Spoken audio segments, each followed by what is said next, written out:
Hello, everybody. Our share today is titled Suspending Judaism Between Depth and Accessibility. Yeshaya di Trani and Maimonides. Okay, so I've based myself on research by Professor Mark Shapiro, and we're going to look at a fascinating Italian commentator by the name of Yeshaya di Trani, also known as Riaz. And I'm going to argue that Riaz, Yeshaya di Trani, had a larger influence on Judaism than Maimonides.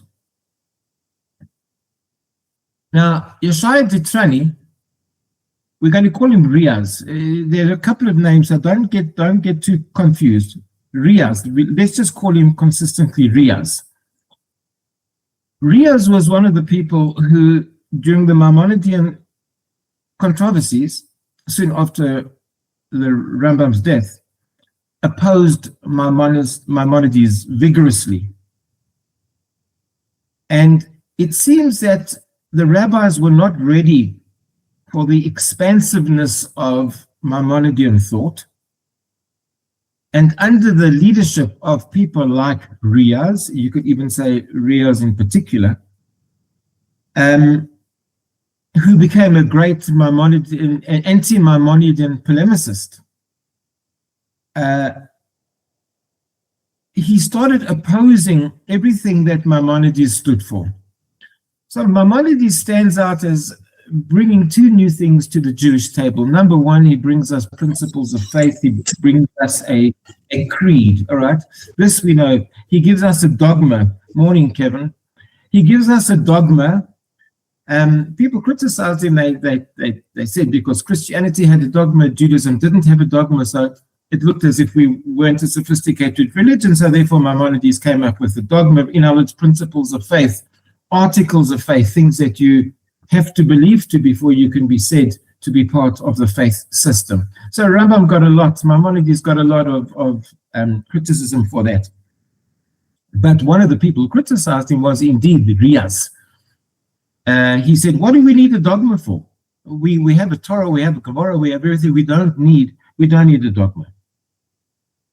And he was worried that Maimonidean Judaism may become the future Judaism, because we know in the immediate aftermath of the Rambam, he had a lot of followers in various parts of the world. He had a lot of opposition, but he also had a lot of followers, and it looked as if the Jewish world could have or may have been going in the direction of following, generally speaking, a Maimonidean way of understanding religion.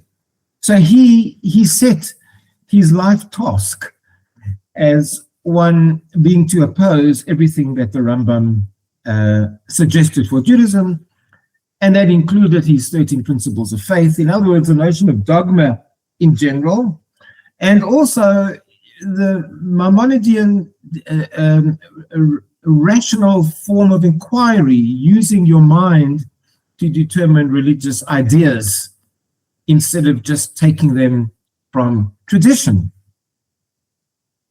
So this was Riaz. This is what Riaz was insisting on doing. This was his project.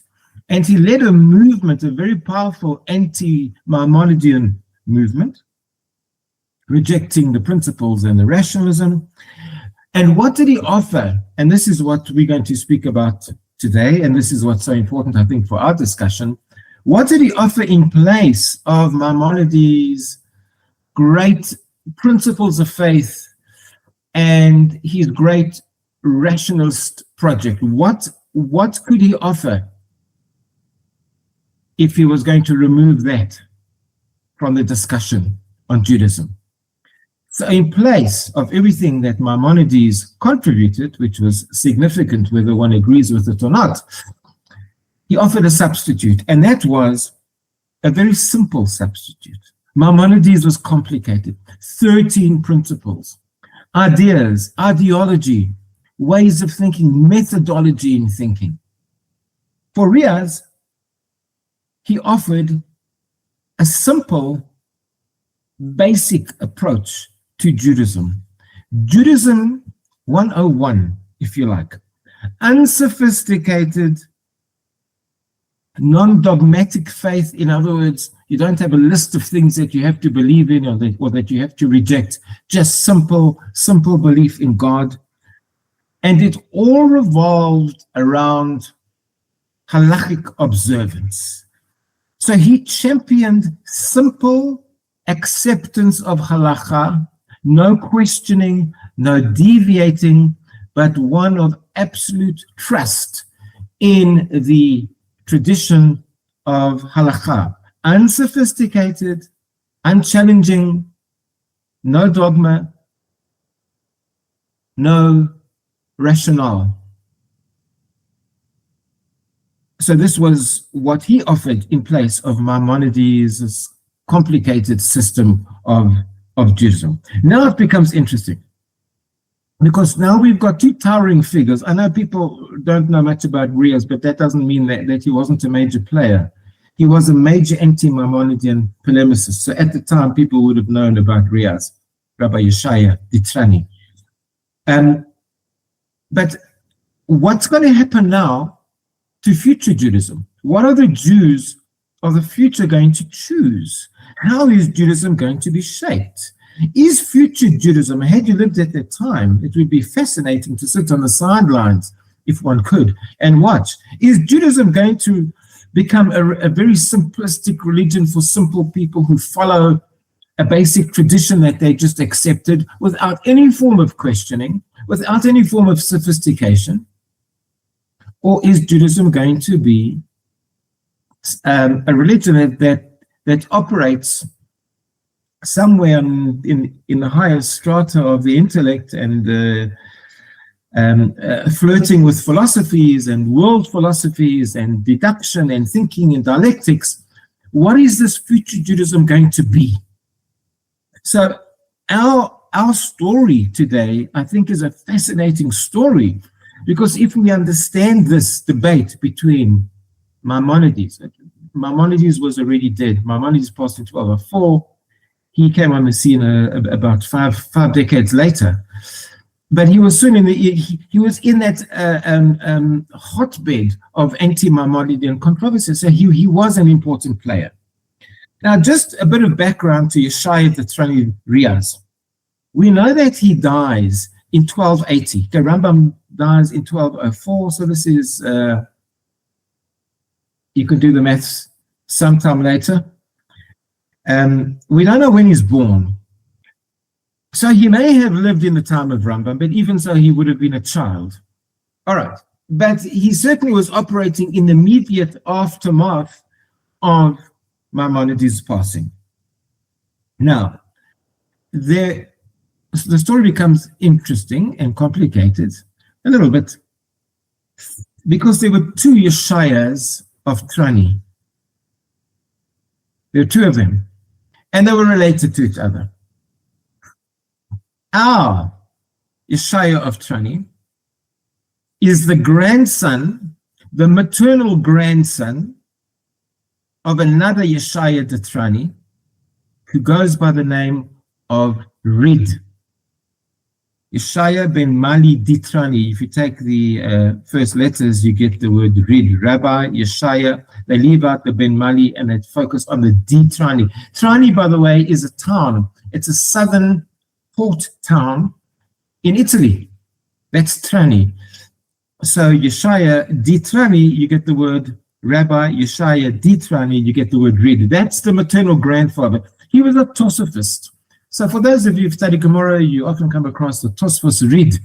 He's known as a Tosfos Rid. The Rid he's still the era of the Tosafists, but he's an Italian Tosafist, which makes it very interesting. Not a German or French Tosafist like most of them were. He's an Italian Tosafist, Tosfos Rid.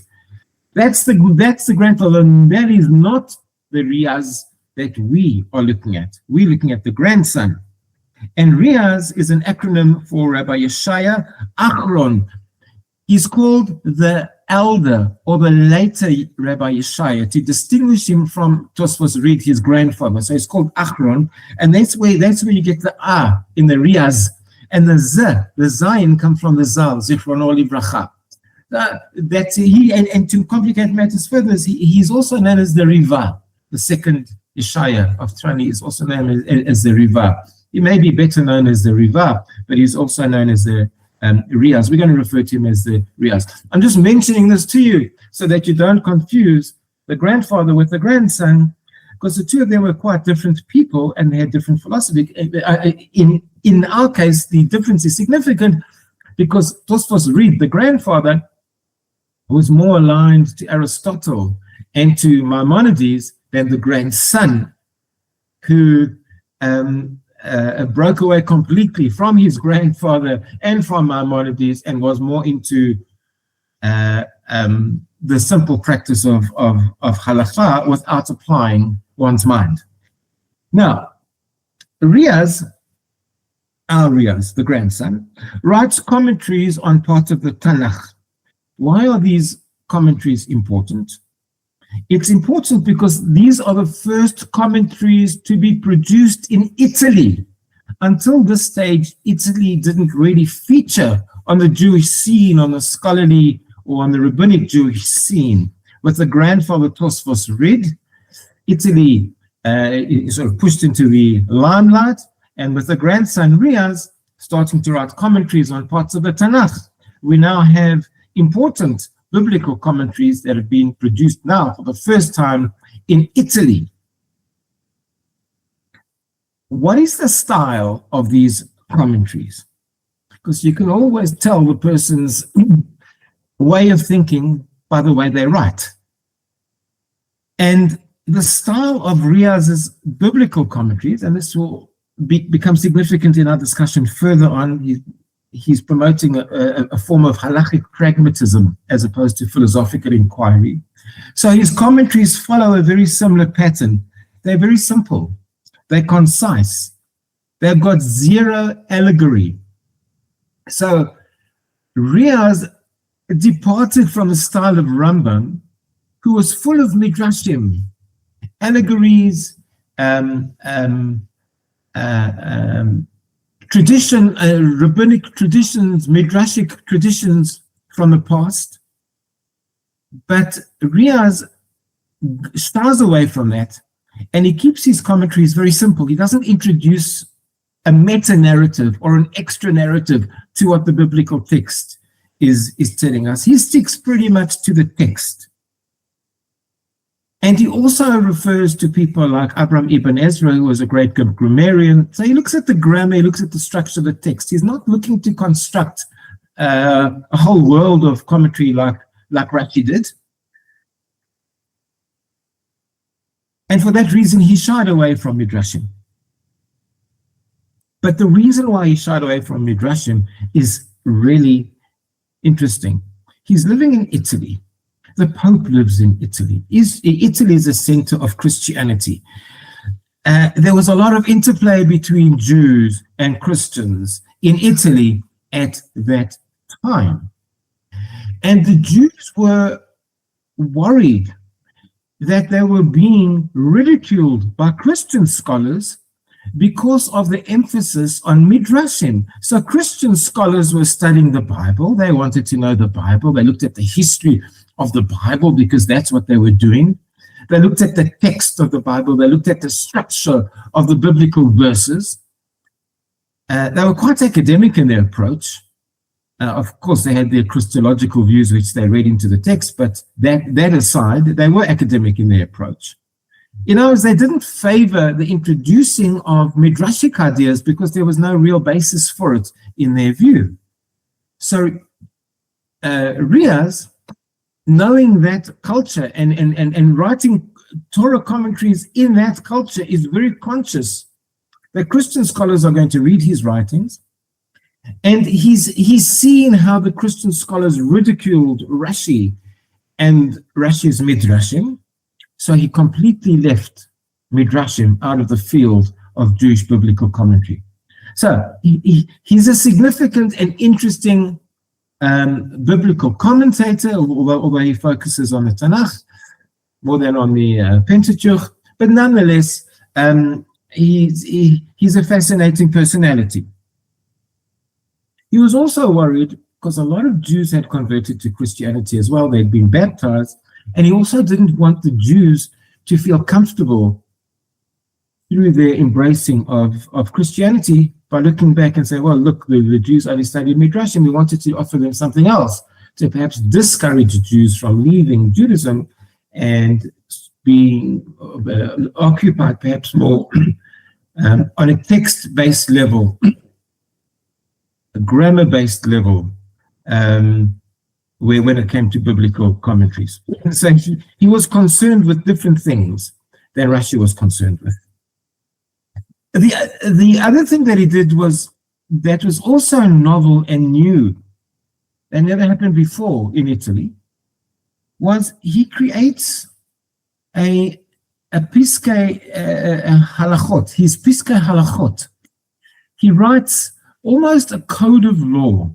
He writes a halachic code, which is the first time that a halachic code is produced in Italy. So he's a groundbreaker. He's an Italian rabbi, but he's groundbreaking in his approach. First commentator in Italy, first halachist, Piskei Halacha. Now, his Piskei Halacha, writing down a halachic code, is going to be significant in our conversation, because remember, he becomes a halachic pragmatist. He says Judaism is just about simple halachic observance, no more and no less. Don't read anything into it.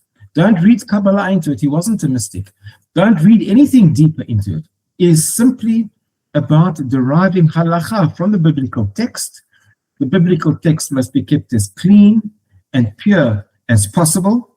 And all we're doing is we're taking accepted traditions, preferably halachic traditions, not philosophical traditions, because he opposed Maimonides' philosophical positions. We're taking simple halacha and passing simple halacha down onto the next generations. For him, this was the essence of Judaism.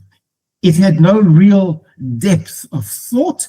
It was simply applying practical halacha and ensuring that practical halacha was clear. And you give people a Shulchan Aruch, get them follow the Shulchan Aruch, and that will preserve Judaism and that will save Judaism. Judaism does not need mysticism, it doesn't need Midrashim, and it doesn't need Aristotle. And it certainly doesn't need Maimonides. Now, in his code, he often refers to the abbreviation Mem Zayin Hey, which stands for Mori Zakeni Harav. He's referring to the Tosfos Rid, his grandfather. And he's often at odds with his grandfather, because his grandfather was a bit of an Aristotelian, a bit of a supporter of Rambam, and he parts ways clearly in his writings. He parts ways with Tosfos Rid, his grandfather. And he particularly criticizes his grandfather's allegiance to Aristotle. But not only does he criticize it, he says it's keneged the Torah. It's absolutely against the Torah. It's a heresy, isn't it? He doesn't just dislike his grandfather's approach. He almost regards his grandfather very respectfully as being heretical because of his interest in Aristotle and Maimonides. Now, clearly, Riaz is an anti-Maimonidean. So let's focus on the actual polemic, on the actual religious debate, part of the Maimonidean controversies. Let's focus on various points of contention between Riaz and the Rambam. And you'll see two very, very different styles of Judaism that is being hotly debated. And don't just look at this as being a historical view. These ideas and these debates, these tensions, still very much form part of Judaism to this very day. So our discussion is not just a historical discussion. It has direct bearing on our understanding of our Judaism that we see and practice today.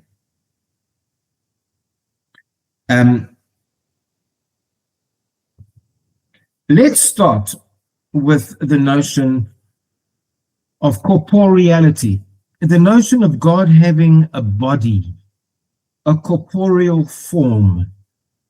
The Torah tells us that God takes the Jewish people out of Egypt with an outstretched arm. We hear about God's voice, God talking at Sinai, God seeing. So God's got eyes, he's got a voice, he's got arms. God goes somewhere so he can walk, as it were, although it's not as it were, because God really has a form in the perception and the conception of many of the early rabbis, including a large number of Talmudic rabbis. Now, this is something, again, fascinating. How many rabbis today would stand up and say God has a body? I actually cannot think of one, and I know quite a number of them. I can't think of one, with all their different philosophies and approaches. I can't think of one who would say God has a body. He has a form of an arm. He has a form of a leg. Yeah, he moves and he speaks.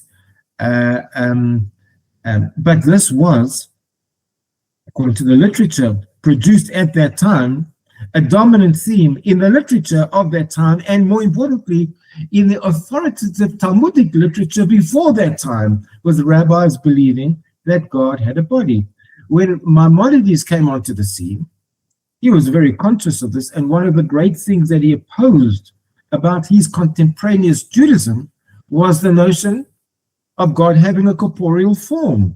And Rambam regarded that as absolute heresy. The charges of heresy are flying left, right, and center. Everyone's accusing everyone else of being a heretic. So it wasn't just a Hamish disagreement. There were absolute charges of heresy against each other. But Rambam was dead against the notion of belief that God had a body. God was unknowable. He had no form whatsoever in Maimonides' view. So Maimonides writes, and he says this in his Hilchot Tshuva, in his Mishnah Torah. He says, "Chamisha heim hanikraim minim." You get five kinds of people, just to quote from the Mishnah Torah, 5 kinds of people are considered minim. We translate that usually as heretics. Then you get 5 kinds of heretics. One of them is the person who stands up and he says, the ha'omer, the one who says, sheyesh sam ribon echad. Yes, there is one master. I believe in God. I believe in one God. So everything's good. Everything's kosher so far. I believe in one God. That's great. So this is sounding good. But look how the sentence ends. This guy then says, however, aval, but, shehu guf. But this God, this one God that I believe in, has a body. Shehu guf. He is a body. Uval temunah. And he is, he has a form. He is described by a form. He is not an ethereal, unknowable, invisible God. He's very much visible and very corporeal, almost a physical component to the idea of God. So there's one God, but there's a guf and there's a tuna. There's a form and a body and a form, which we're talking about not in mystical, spherotic terms. The Zohar hadn't yet come out. It was actually coming out at this time. But we're talking about a guf and the tuna in a very real form. So Rambam was absolutely opposed to this, and we see this from the Rambam's writings, and this we know. Now comes Riaz. Now you would have thought, or one may have thought, that the rabbis coming after Rambam would have said, okay, well, thank goodness we've escaped that old-fashioned belief that God has a body. just doesn't seem to gel with Judaism. As I said, I can't think of any rabbis who would promote this notion of Judaism where we believe that God is a guf and a tmuna, some kind of a form. Riaz then comes along just a couple of years after Rambam passes away, and what does he do? He doesn't just oppose Rambam's Aristotelian leanings and Rambam's rational thought and Rambam's dogma and decree, or even his codification. He opposes Rambam's opposition, would you believe, to believing that God has a form. So the evolution is going backwards. He's going backwards to ancient Jewish beliefs, possibly close to idolatrous beliefs, certainly in the Rambam's view. And he's bringing that to the fore. He's emphasizing that he doesn't want Judaism. He doesn't want to see a growth, a development, if one can use that word, within Jewish thought, which Rambam brought to the table. He wants to go back, and he brings proofs, and his arguments are actually quite solid. We're going to see what he says now. Now, Riaz completely disagrees with Rambam. He says you can believe that God has a form. And he almost encourages you to go back to because he believed that was the original Jewish belief, was the Talmudic belief, and we should have that belief. And in this sense, it is interesting that Riaz sides with another great rabbi who may be seen as the real leader of the opposition against Rambam, Maimonides in the early days, and that's the Ravid. We always talk about the Rambam and the Ravid. Whatever the Rambam says, the Ravid comes along and then he says something else. Now, Riaz doesn't cite the Ravid, but he says exactly the same as the Ravid says. So Riaz is on the side of the Ravid. And he says the same things as the Ravid, but he never cites him. The Ravid was one of the earliest, I think he was the earliest critic of Maimonides. You could say Riaz was the second. But Ravid, the reason why I'm bringing Ravid into the discussion now, because Ravid comments on the Mishnah Torah. If you look at the Mishnah Torah, it's got the Hasagot Ravid, the Ravid's notes, glosses. So in the margins of the Rambam's Mishnah Torah, the Ravid writes notes, and in those notes he attacks very often whatever Maimonides says, and that's why I have a machloket between Ravid and the Rambam. But on the section where the Rambam speaks about not believing in a God that has a body, forbidding the belief of a God that has a body, Ravid takes exception and disagrees with the Rambam, just like Riaz was to do a couple of years later. Why stop people believing in a God that has a body? Again, the same thing. The process of evolutionary Jewish thought has been dismantled, and we're going back to ancient beliefs, this time championed by Ravid. And what does Ravid say in his Hasagot? He says there, who is this man, the Rambam, to suddenly stand up and to say that believing that God has a form is wrong? Because the Ravid says, as Riaz is also about to say, all the rabbis believed in this. All the rabbis of the Talmud believed that God had a form. They believed in corporeality. Who is this man, the Rambam, to suddenly stand up and to say that God does not have a body? There were many rabbis, and I quote, who were greater and better than he, than Maimonides. There were greater rabbis than Maimonides, the rabbis of the Mishnah, the rabbis of the Gemara, the rabbis of Talmud. They believed in corporeality. So who is Rambam to come up and now say that you can't believe in corporeality? Because then he's saying that the beliefs of many of the rabbis of the Talmud was a heretical belief. How dare you say that? I don't know what percentage the rabbis believe, but I would imagine a lot. Many, most perhaps, I don't know. But certainly a significant number of them were. And now the Rambam is saying that all those rabbis who contributed to the Gemara were heretics because they believed that God had a form.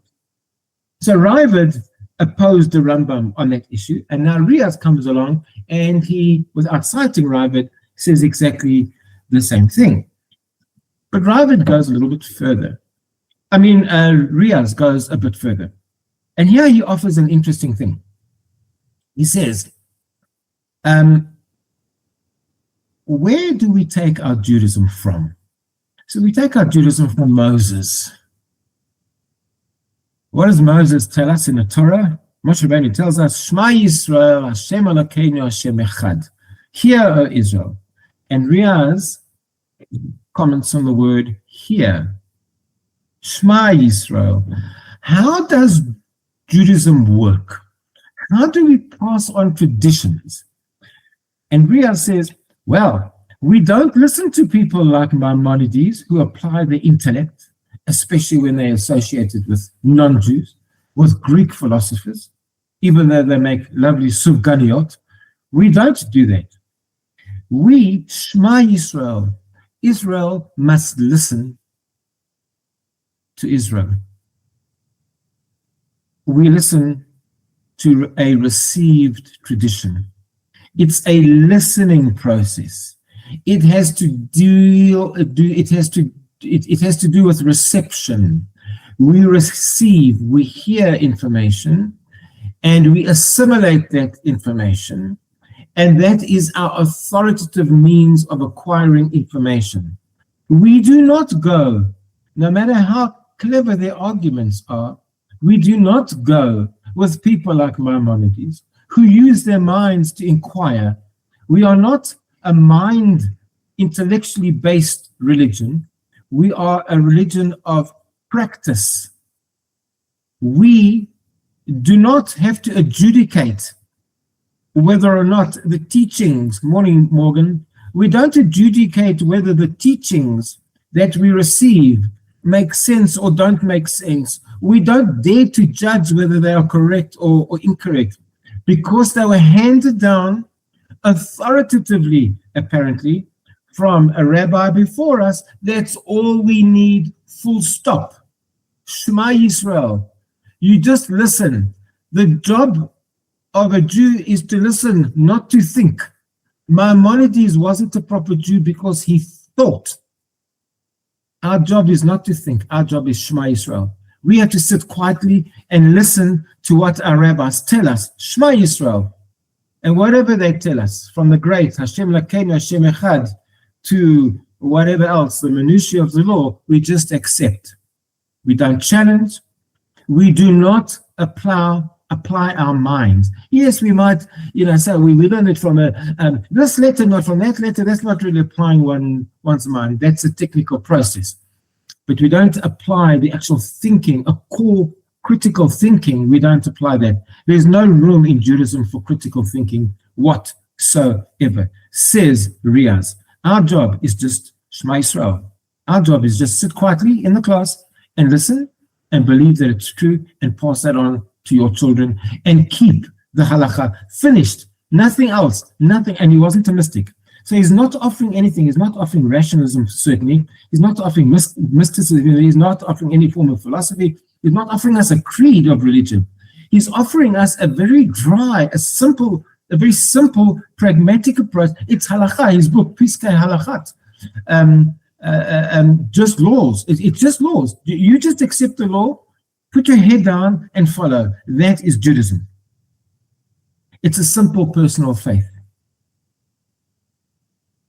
And in fact, he writes that through the path of simple, you see, not depth. There's no depth. It's simple. Hence my title, Accessibility versus Depth. Maimonides stands for depth of Judaism. Riaz stands for accessibility. Any fool can walk in and follow and listen. And Riaz would encourage that. And if you're intelligent, your job is to walk in and sit down next to the fool and sit down and listen as well, because it's just Shema Yisrael. That's all. You do not apply your mind. We just follow the tradition. Our job is to hand down the tradition as we received it, and that's all we are. That's our entire job. Nothing else, nothing more, nothing less. There's no Musa, there's no Hasidus. Okay, they lived long before those movements, but there's nothing else. There's no mysticism, there's no Kabbalah, there's no Zohar. There's nothing. Even our exegesis, our interpretation of the biblical text, lacks midrashim. It's too colorful. He didn't like Rashi. Remember, it's just halakha. Don't embellish. Don't create something out of Judaism that it's not.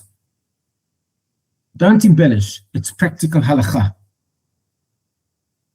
And he says that the sages, and again I'm quoting now from his Piskei Hariyas, he says our sages did not at all require people to investigate the matter of divinity. Don't think about God, who's God, is one, is not one, he's got a body, he doesn't. You believe in whatever kind of God. Don't inquire. There's no theology in Judaism. That's the difference. Judaism has zero theology. I've heard this said today. Judaism does not have a theology. Other religions have a theology. We don't have a theology. And in a very real sense, this ties in with Riaz's approach. There's no theology. Don't waste your time on theology. Your job is Shema Yisrael. Keep the halacha, nothing else. And that's all. So he's accessible. Judaism is accessible to the masses, to the people, to anyone. Okay. Well, yeah, so in Riaz's view, he's creating a Judaism, and that's why I said in the beginning, this discussion is important because you can see elements of this to this very day. We've all heard people saying something similar to this. Oh, I certainly have. I'm sure you have too. Yeah. But he's creating a folk religion.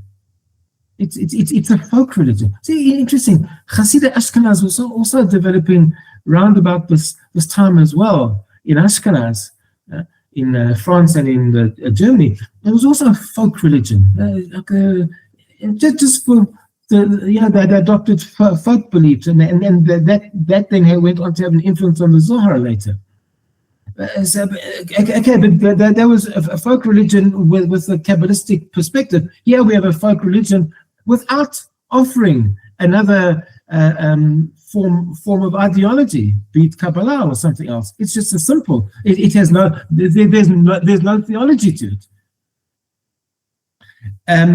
It's easily accessible by the common people, and in a sense, you could say he was like a Baal Shem Tov. He appealed to the simple man, although the Baal Shem Tov offered a whole new system in its place.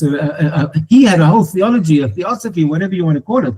Riaz doesn't do that. He's a Baal Shem Tov without the theosophy. Okay. Let's move on to another concept where Riaz attacks Maimonides, the Messiah. Now, the Messiah in Rambam is an interesting thing. We've spoken about this before. Rambam contradicts himself all the time. I'm now speaking about the Rambam of the Mishnah Torah. In the Rambam's Moreh Nevuchim, we don't know what he means about a Messiah because he kind of seems to intimate that the Messiah might not come ever. We'll just get closer to the era of Messiah, and the Messiah might not be a person. This we know, we've discussed that before. But now talking about the Rambam Maimonides of the Mishnah Torah. In the Mishnah Torah, he does stipulate about the Messianic age and the process, and about the Messiah. He does speak. He does say that we can't speak too much about the Messiah because we'll only know when he really comes. But he does speak about the Messiah. He says the Messiah will come. All right, that's the bottom line. And the Messiah becomes part of his 13 principles. I believe in perfect faith, even though he didn't write it. And he never said, I will wait for him. He never wrote that. And he never wrote, I believe, with perfect faith. Nonetheless, but he did have his principles, and the Messiah forms part of his principles. Okay, so that's the Rambam of the Mishnah Torah. He did believe in the coming of the Messiah in his Mishnah Torah. Now, Riaz comes along and he says, oh, he believes in the Messiah. So if you don't believe in the Messiah, you're not a proper Jew. Because it's one of the 13 principles. Messiah is one of the 13 principles. If you don't subscribe to that principle, you haven't accepted the dogma and the creed of Judaism, you're not a proper Jew. So Riaz takes exception because he didn't want a dogma. He didn't even want a dogma. He wanted no theology, no dogma, no ideology, no mysticism, no nothing, no midrashim, and no Maimonides. So Riaz comes up now. But by the way, his first argument with that the rabbis in the Talmud believed that God had a body is actually a very good argument. I forgot to mention that. It from a Jewish perspective, it actually is a good argument. I'm not saying one must agree with it or disagree. it's an authoritative stance, because most of the Talmudic rabbis, I don't know if it was most, many of the Talmudic rabbis believed that God had a form. Therefore, it is an okay Jewish belief, in Riaz's argument. And it's a good argument, because the Talmud is authoritative, whether you like it or not. Now, in the case of the Messiah, he does exactly the same thing. He brings a proof, again, from the Talmud. He was a Talmudist. He was one of the first great Italian Talmudists. So he knew his Talmud very well. He knew his Gemara. He says in the Gemara in Sanhedrin, 99 Aleph, the Gemara tells us about a certain Rabbi Hillel, not Hillel, the great Hillel, but a Rabbi Hillel. And Hillel said that the Messiah is not going to come because he's already come. He came in the time of Chizkiyahu. We've spoken about this before. But Rabbi Hillel in the Gemara says Messiah is not going to come. He's come and gone, and he's not coming again. That piece of Sanhedrin, that Gemara in Sanhedrin, wasn't redacted or censored. It remained part of the accepted Talmud. In other words, what's the Talmud saying? Maybe they didn't all agree with Rabbi Hillel, but his view was a valid view. It was good enough to keep in the Talmud. In other words, if you don't believe in the Messiah, maybe you're making a mistake. Okay, but it's not wrong. You're not wrong to express such a belief. You're not denied a seat around the Jewish table if you don't believe in the Messiah. So Riaz, interestingly enough, and that's why you can see he certainly wasn't a mystic. He's saying even if you don't believe in the Messiah, it's okay, because there are no principles. There's no creed to Judaism. Rambam says you have to believe in the Messiah, otherwise you're not a proper Jew. No, Rabbi Hillel's a proper Jew. The Talmud, including the Talmud's a proper Jewish work, so therefore you don't have to believe in the Messiah. So his argument again I say, is a good argument, because if the Talmud is authoritative, whether you like it or not, whatever your views on the Messiah, doesn't matter. There is a Talmudic approach that you can see that was okay with the belief that there's no Messiah. So you don't have to go around shouting Mashiach now, but if you believe that there's no Messiah, you're still a Jew. And that was his argument. Another point, let's look at another point of digression between Riaz and Maimonides. Philosophy. This obviously he opposed the philosophy of Maimonides, Aristotelian and beliefs or theories and theology. But he went a little bit further. He was against any form of inquiry, and we have touched upon this. Don't apply your mind. He was particularly against philosophical inquiry, but he was against inquiry, any form of inquiry whatsoever. And he writes, he says, all of a sudden now, the Jews are suddenly interested in writing books about philosophy, inquiring about God, explaining the depths of Judaism. He says it was never like this before. There was never a depth to Judaism. It was a folk religion. The people accepted laws. They kept a bunch of halachas, and that is the end of the story. He said, now everyone's writing books. Rambam writes his book, and he writes books, and everyone's writing books, and people are writing about the essence of Judaism. They're showing how deep Judaism is. All this is coming out around about this 12th, 13th century. He says, this is all nonsense. We never had books like this before. This is a new trend in Judaism. And again, his argument, I say this now for the third time, is a very good argument, because he's correct. You don't find a Moreh Nevuchim in the time of the Gemara. You don't find a code of law in the time of the Gemara. You don't find the Mishnah Torah in the time of the Gemara. And you don't find philosophy in the time of the Gemara. There might be pieces of philosophy here and there. There's beliefs in angelology as well scattered throughout the Gemara. It's an encyclopedia. It's like the internet. There's lots of things on it. But no one wrote books on philosophy in the time of the Gemara. So this is what Riaz writes. He says, and again I quote from Piskei Riaz, and he says as follows: the early sages of Israel were careful not to write any book about these matters. They didn't. They could have written books about the depths of Judaism and the philosophy. They didn't. They chose not to. intentionally. Why? Because Judaism was not about depth of philosophy and how we go into the minutiae of ideologies of God and theosophies of God. It's not about that. It's about practice. It's pragmatism. Our sages never went that direction. Why are we going in that direction? That's his argument. And he says, the way they operated, only by tradition. It was the Masorah. Like we said, Shema Yisrael. Just sit quietly, pass down to your kids what your father told you. No inquiry, nothing. It was not from books, he says, written by wise men of the nations of the world. Now he's being quite sarcastic. This is a biting allusion to Maimonides, because Maimonides, by his own admission, was influenced by Aristotle, a philosopher, and he's saying we didn't have to take books written by non-Jews about philosophy. We never did that before. Why are we doing it now? That's his argument. Again, it's a good argument. Riaz goes on to say, because all those books written by the wise men of the nations, they're all inclined to heresy. They're all heretics. They don't believe in God. We believe in God. We don't question. We just have the Masorah and pass the Torah down. And then he says, and you know what? These philosophers, they all believed that the world was eternal. You know, there was no creation.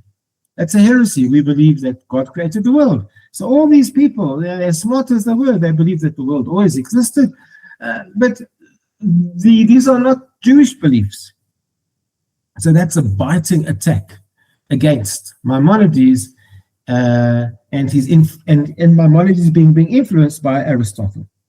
Next point of contention. Riaz, he's putting Maimonides apart at the seams. He's finding whatever he can. I'm just giving you a couple of examples. The next example is providence, hashgacha. Now we know before that Maimonides, certainly now we're talking about Maimonides, the Moreh Nevuchim man, not the Mishnah Torah man. The Moreh Nevuchim man doesn't believe in providence, hashgacha. He says there may be hashgacha when it comes to humans, but then remember Shmuel ibn Tibon, his translator from Arabic into Hebrew, says that he heard from Maimonides, because he studied with Maimonides and he started writing his translation the year Maimonides died in 1204. So he knew Maimonides, and if he is to be trusted, he said Maimonides wrote that there's hashgacha, providence only for humans, but he didn't mean it. He wrote that just to appease the masses because he knew they would throw rocks at him if he wrote that there's no hashgacha at all. But he says, Shmuel ibn Tibon says that really Rambam himself didn't believe there was hashgacha at all. In other words, there's no providence. God does not control. The world is left to chance.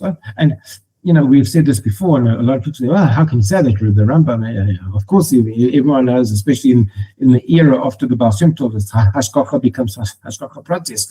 Omni hashgacha, down to rocks and stones falling, and God places them there intentionally. But it does seem as if the Rambam, in his purest of moments, of his own moments, I'm not saying, you know, people will say that he wasn't that pure, but when he was being pure and true to himself, did not believe in hashgacha.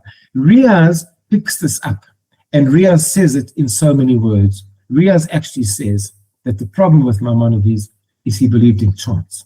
So this actually is the first time, I must just add, first time I've ever come across. And when we've explained this before, we kind of finished the sentence. If the Rambam didn't believe in hashgacha, even for humans, it means that things happen by chance. But we're always finishing off the sentence. We're saying, therefore, things must be operating by chance. No one's comfortable saying that the Rambam believed it. But Riaz actually articulates that, and he actually says that it's the first time I've seen in writing someone actually say that Rambam believed in chance.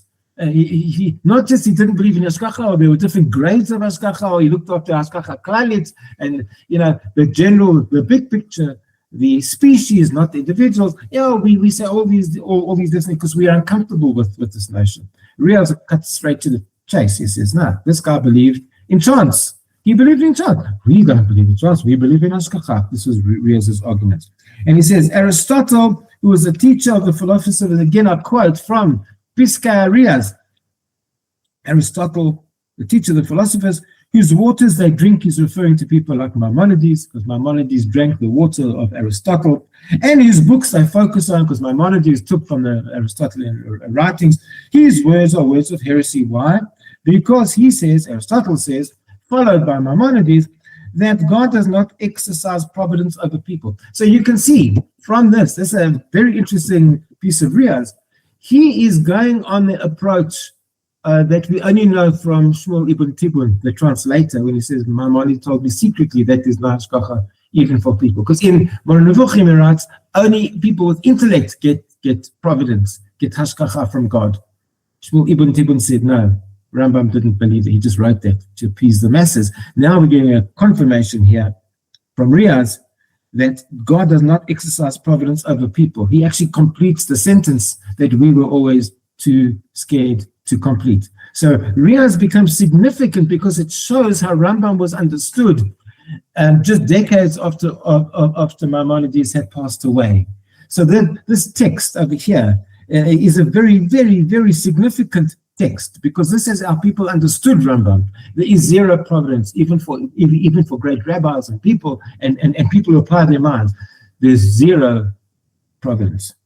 Things happen by chance. As Maimonides cites, he writes, Riaz. So he's telling us this was Maimonides' belief. Maimonides also wrote that Aristotle thinks that all the various things you see that occur with humanity are due to sheer chance.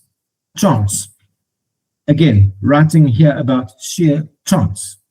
This is how people understood Maimonides. This is complete heresy, says Riaz. These are books of heretics. He's now talking about Rambam's books. Rambam's a heretic. Rambam's books are heretical. You can't read them.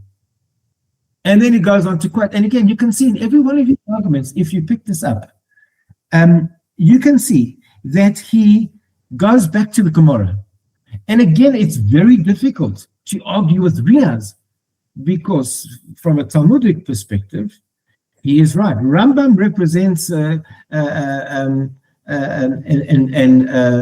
evolution of thought, as I said. Riaz goes right back to post-Maimonidean era, to the Talmudic era. But again, here he brings a proof from the Gemara against Rambam. I mean, it's obviously anachronistic, but he says, Rabbi Akiva states that one who studies external books, meaning if you study any book that's not Torah, any book, if you read any book that's not Torah, so you read a novel, or you read a book on science, you read maths, any book other than Torah, Rabbi Akiva says, you have no share in the world to come. And Riaz is writing this in his paragraph against Maimonides. So what's he saying? Because Maimonides based himself on Aristotle, that's external to Judaism. It's out of the Masorah. It's out of the Shema Yisrael, where you just transmit what you heard. You're going elsewhere to fill voids in your mind. Heretical. You have no share in the world to come. So there's a sharp attack. It's not just a minor disagreement. He's a heretic. And not only that, he has no share in the world to come. If you read it, you're a heretic, and you have no share in the world to come. You're not a Jew. This is a powerful, powerful debate. Now, next thing that he says, and by the way, he says, my friends, he says, Maimonides was rejected by the majority of the rabbis. This I've never seen before. I know he had opposition. But Riaz claims that the majority of rabbis rejected Maimonides in his time. I can't vouch as to the historicity of that statement, but that's what he says. Now, he writes, again, quote from Piskei Riaz. He says, Maimonides was suspect in the eyes of the great sages of Israel.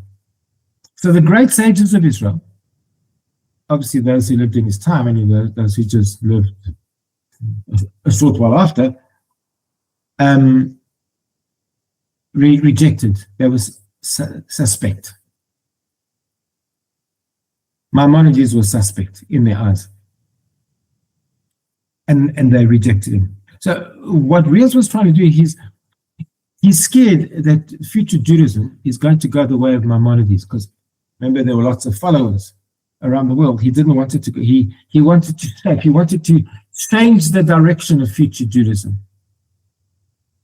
away from Rambam. So by saying, again, relying on the authority before the authority of the Talmud, and now the authority of the great rabbis in the time of Rambam, saying most of them rejected Rambam, he's appealing to that notion of the Masorah, of tradition. The majority of rabbis banded together against Maimonides because he's trying to take any semblance of authority that Maimonides has away, off the table. So they completely cut Maimonides off at the roots, so that his pernicious ideology does not pervade future Judaism. And he says, the great men of Israel valued the wisdom of Torah exclusively. Again, quote from Piskei Riaz. Exclusive, meaning that a Jew is only allowed to read Torah, not allowed to do anything else. No geography, no psychology, no law, no science, no maths, nothing, in Riaz's view. And he says that the great sages of Israel all had that view, because they never wrote books. They didn't write books about science and maths. Some of them did. They wrote a little bit about astronomy, because they needed that to calculate Rosh Chodesh. But he then says, this shows that the Holy One cares only about the wisdom of Torah. There's only Torah. Only Torah. You know, it's interesting, in the Christian Reformation there was a movement called Sola Scriptura. It was like a Protestant breakaway, like a Reformation. They also broke away from the dogma, which is similar to what we're speaking about here. They didn't want a dogma, a creed, principles of faith. They said, we're just going by the Bible.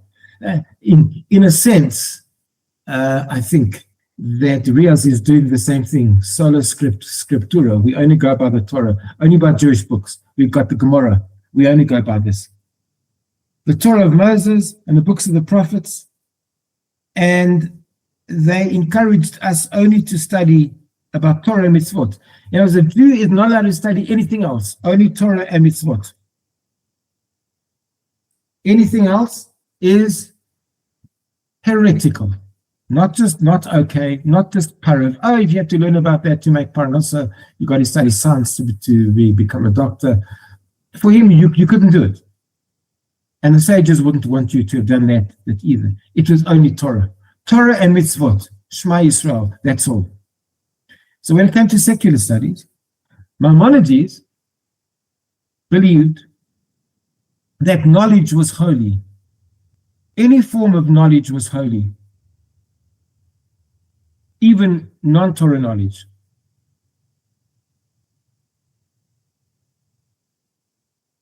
Quote again now from Riaz. He says, the great saintly men of the Gemara who serve God through love do so only through Torah. In other words, you can't get to God through studying secular studies.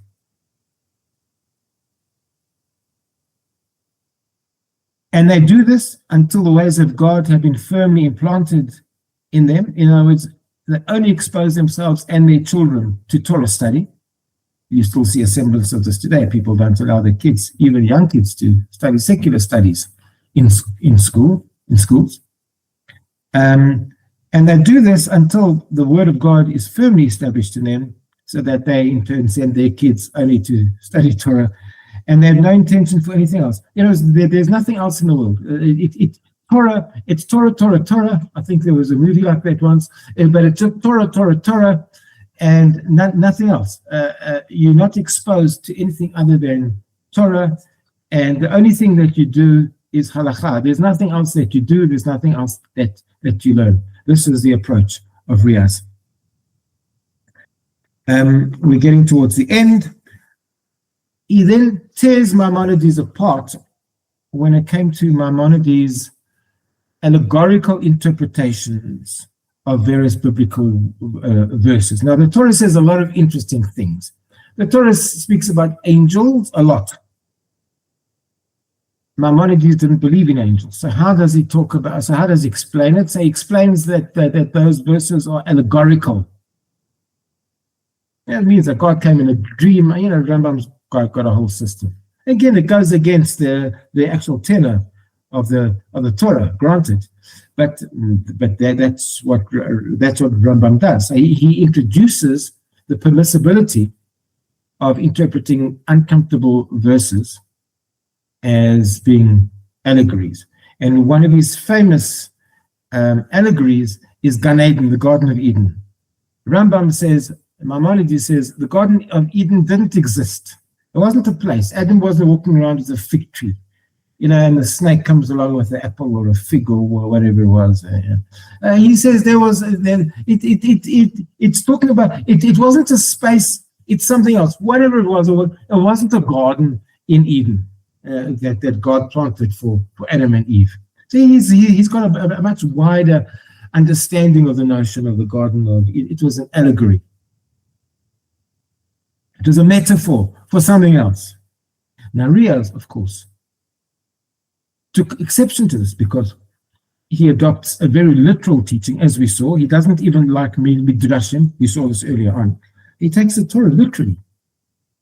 Again, let me quote. Maimonides followed this path of interpreting the Garden of Eden as a metaphor. Maimonides was wrong. It was not a metaphor. He says, Riaz now says, it's very difficult. I'll just read this to you because you can hear his tone. You can see his tone. It's very difficult in my eyes that a holy mouth would say such things. You can't believe that a holy man could ever say such things. That you can interpret verses of the Torah allegorically. For the Torah testifies it about it and gave us markers and borders. You read in the Torah, it says it was between this river and that river, and here and there, and it places it geographically at some spot in the world. The Torah does that. So who's Maimonides to say it didn't exist? The Torah said it exists in geography. You can find it on a map. Torah gives us the map. If someone can come along and say that the Garden of Eden is only metaphorical, well, then what's the next step, he says? Well, you could take the whole Torah and say the whole Torah is metaphorical. So now you don't have to put on tefillin or keep Shabbos. Everything's a metaphor. It's a broader picture for some kind of message. But God forbid, that doesn't mean that you have to actually do it. So he's writing in very sarcastically over here once again.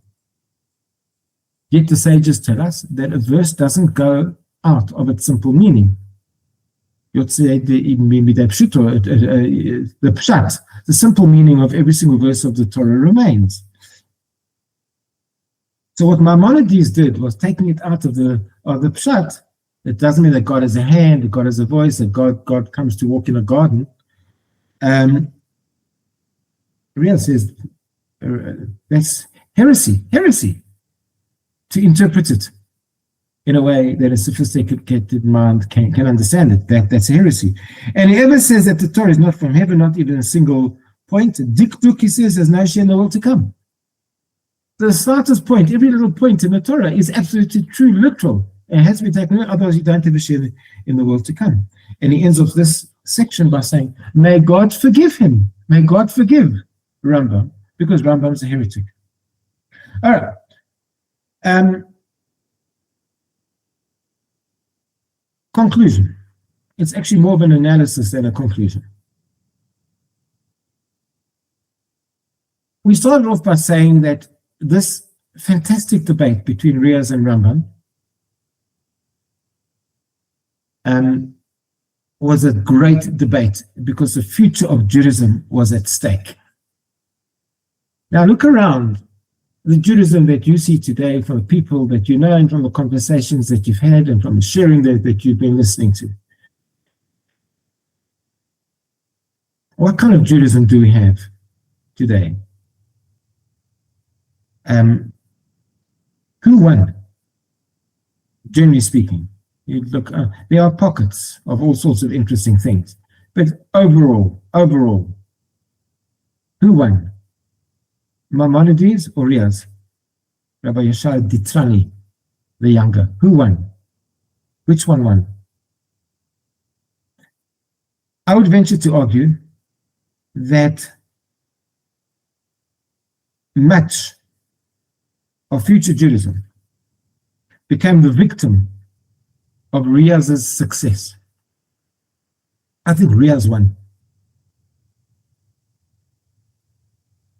Because there is, again, a significant body of people with a significant body of literature and a significant following in the Jewish religious world today, where they are committed to a focus on the lowest theological common denominator, observance and practice without philosophy. Yes, I know that today we have Hasidus and we have Musa and we have all sorts of funny things in between, which is fine because it shows that people are thirsting for something else. But there is a significant body of people, there are significant groups of people who promote this kind of simplistic approach. You're part of the Masorah, you just hand down and you don't bring other things into the picture. Now, there certainly were and are historical exceptions, as I say, with Hasidism and mystics and Kabbalah and the philosophy of even certain people like Rav Kook and Rav Soloveitchik, and we built up contemporary ideologies. Kotzk, Amshanov, so many different approaches, yes. But underlying a lot of contemporary Judaism on both camps, on both sides, is this an approach that was championed by Riaz. Very conservative approach. I sit quietly, I just do my Torah mitzvahs, I pass it on to my kids, and maybe I'll dabble a little bit here and a little bit there, but essentially that's my job. I'm a halachic pragmatist. And